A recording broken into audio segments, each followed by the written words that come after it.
2015 was kind of a big year for some new electric grain mill offerings, and I have them here to show you. This is the Mockmill attachment for the KitchenAid mixer. This is the new Nutrimill Plus grain mill from Le Chef. This is the Nutrimill Harvest mill, which is also from Le Chef. And this one is not new. It's the Como Classic mill from Wolfgang Mock in Germany. The Como mills have been around for many years, and I consider this model, the Classic, to be the benchmark for quality and dependability. So as a comparison, it's a good mill to use to see how close the other mills can come to matching up. By far the most commonly asked question about grain mills is how fine they will mill the flour. It's pretty hard to convey the exact degree of fineness via video. You really have to feel it, but I'll see what I can do. Noise, dust, and heat, how hot the flour gets when you mill it, are also things people ask about. I've never had a problem with dust with any of these countertop mills. These three mills are going to create some dust just because the flour is coming out of the mill and into a bowl. And if the sunlight hits it just right, you might see some dust. The Nutrimill Plus grain mill is going to create the least amount of dust because the flour is contained within the mill throughout the milling process, as you'll see when I demonstrate it. Overheating flour is a non-issue in my experience. Flour has to get to about 130 degrees before it's a problem, and I've never seen flour get that hot with any of these mills. I'm going to mill some common hard red spring wheat at the finest setting in each of these mills, and then we'll come back and compare the flours. Since it is a hard grain, if you can get a fine flour from it, you'll likely be able to get a fine flour from most any other grain as well. Okay, let's take a look at the Mockmill grain mill attachment for the KitchenAid mixer. It's made by Wolfgang Mock, who's the co-creator of the Como grain mills. He started a new company to make this attachment, and it's you can see it's quite compact. It also has a solid quality feel to it. It's easy to attach and operate. It's made in Germany. You can adjust the grain from coarse to fine by simply rotating the housing here. Coarse in that direction and fine this way. So we'll set it on the fine setting and run about 1/4 cup of grain through it.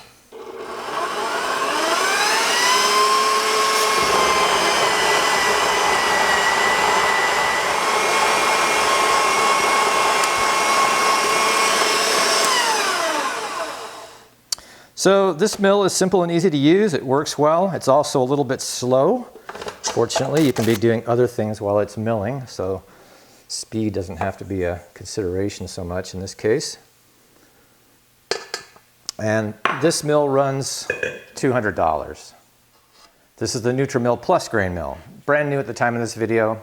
It's cleverly designed to nest and store to minimize its footprint. It nests inside its own flour canister. The power cord wraps in the bottom like this.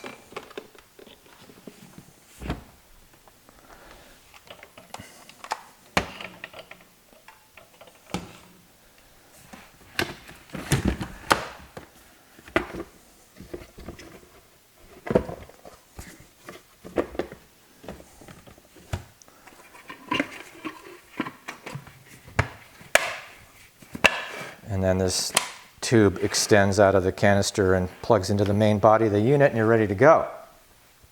Then the grain goes in this large capacity hopper, and to adjust the degree of fineness of the flour, you do it with this dial here. 1 is fine, 3 is coarse, and then there's this little toggle switch inside the dial which goes between fine and coarse also. So for fine flour, you keep this toggle on fine and switch it to 1.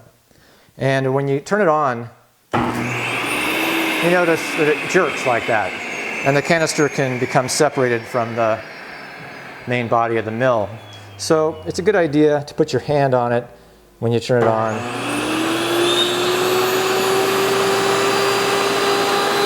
And then you can put in your grain.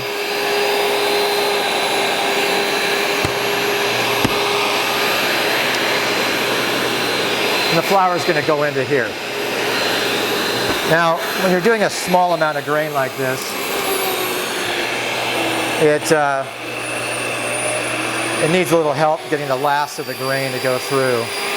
If you were doing a decent amount of grain, it would feed by itself. And when you turn it off, you want to make sure you let it come to a complete stop before you take the lid off the canister or detach it from the main mill because otherwise the flour will blow all over the place. And so this is where your flour is.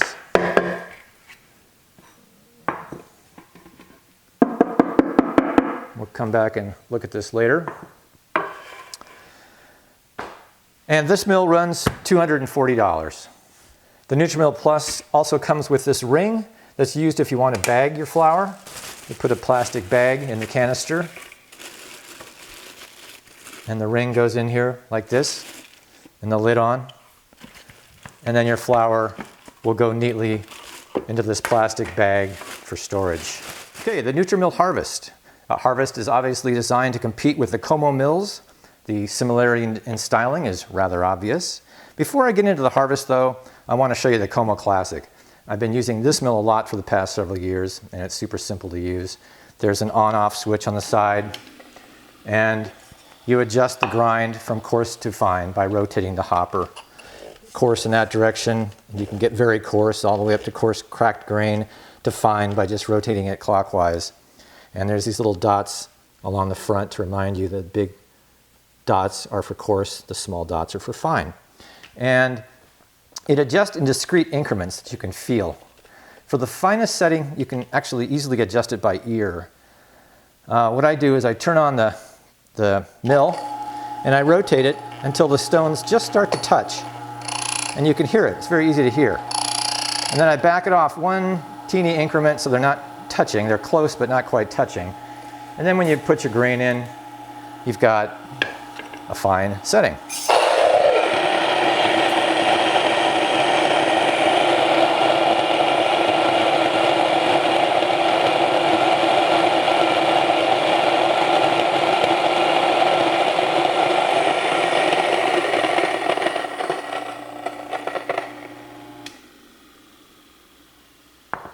This mill is $500 and has a 12-year warranty.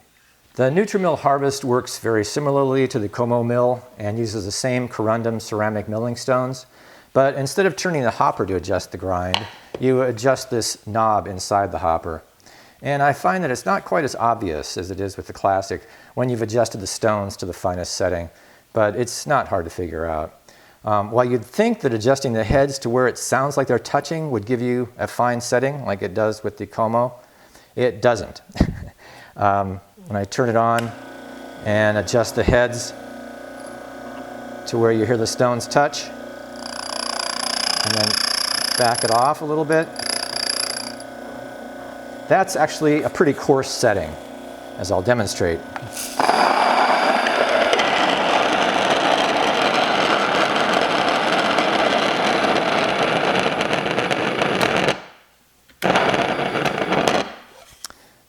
This is pretty much cracked grain.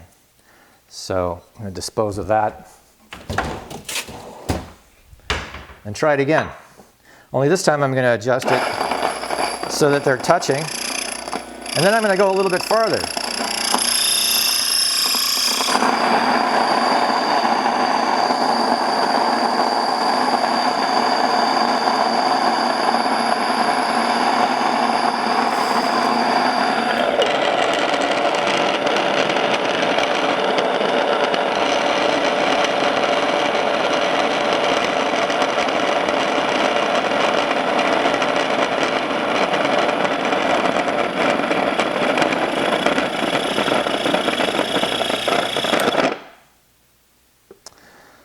So you basically just have to turn the knob until you get fine flour. You can't really go by ear, you just have to turn it until it gets where it gets the flour to where you want it. So the Harvest will get the job done. It doesn't have as solid a feel to it as the Como, but for about the same speed and power as the Classic, it's priced at $350, $150 less than the Classic. And the Harvest carries a 5-year warranty versus 12 for the Como. Now let's try to compare the 4 different flours we've milled. This is the Mockmill flour,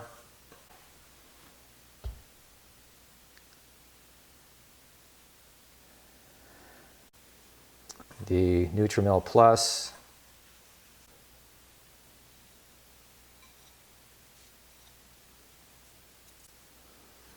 the Nutrimill Harvest,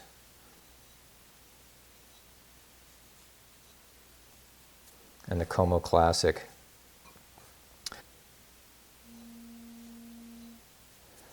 The Como Classic is the finest of these, but this could have been made a little bit finer just by notching it down a little bit more to the finer setting.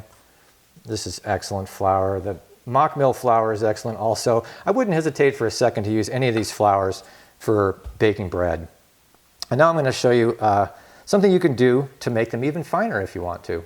Now, what can you do if you want a super fine flour? This is the flour we just got done milling, and it's great for bread baking. But what if you want something along the lines of a pastry flour?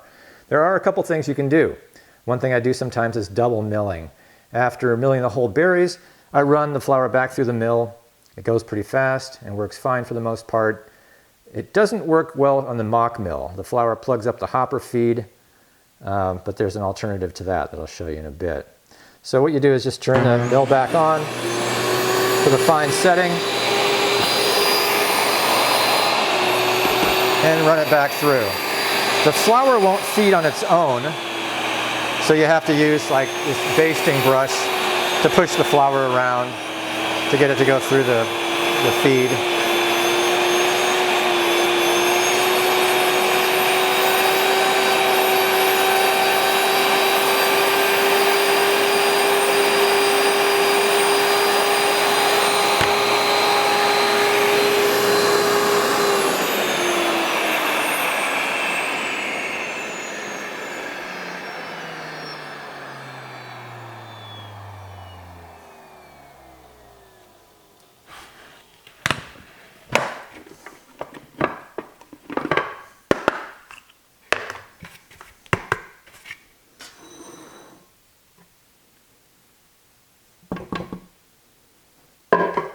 Now this is a super fine flour. This is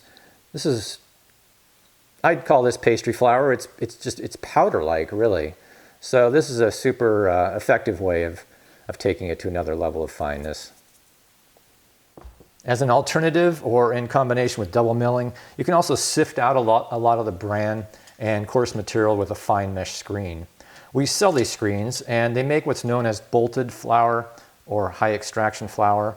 One passed through a 30 or 40 mesh screen like this one will give you a much finer flour. The 30 or 40 number refers to the number of squares per inch in the screen. And a second pass through the screen will give you an even finer flour. And then if you want to go to a super fine flour, then you can pass it after that through a 50 to 55 mesh screen. The holes are so small that it takes a while to work the flour through, but you'll end up with an amazingly fine flour, yet one with much of the nutrition of the germ still intact. So let's take the once milled flour that we were using, that we milled before earlier, and run it through. This is a 40 mesh screen.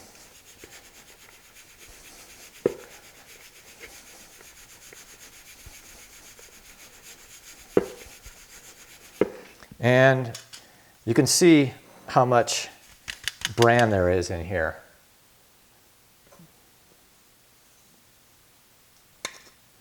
Which you can use to make something else with, like bran muffins.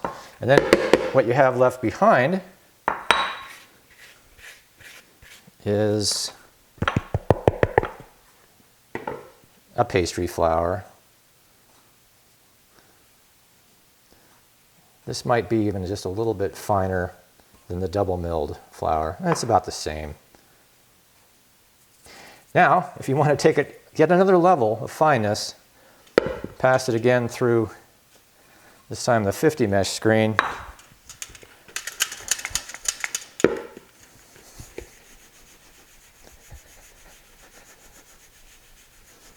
And like I said, it takes a while to work its way through because the mesh is so fine.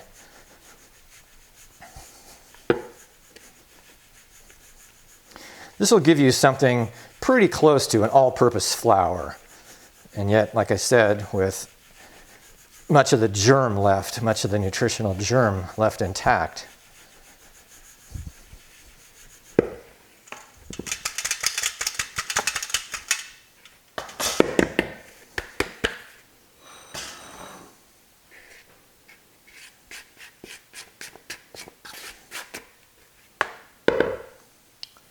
You lose a fair amount of material but this has the same exact texture and feel as all-purpose flour, but with a tint in it. The tint comes from the germ.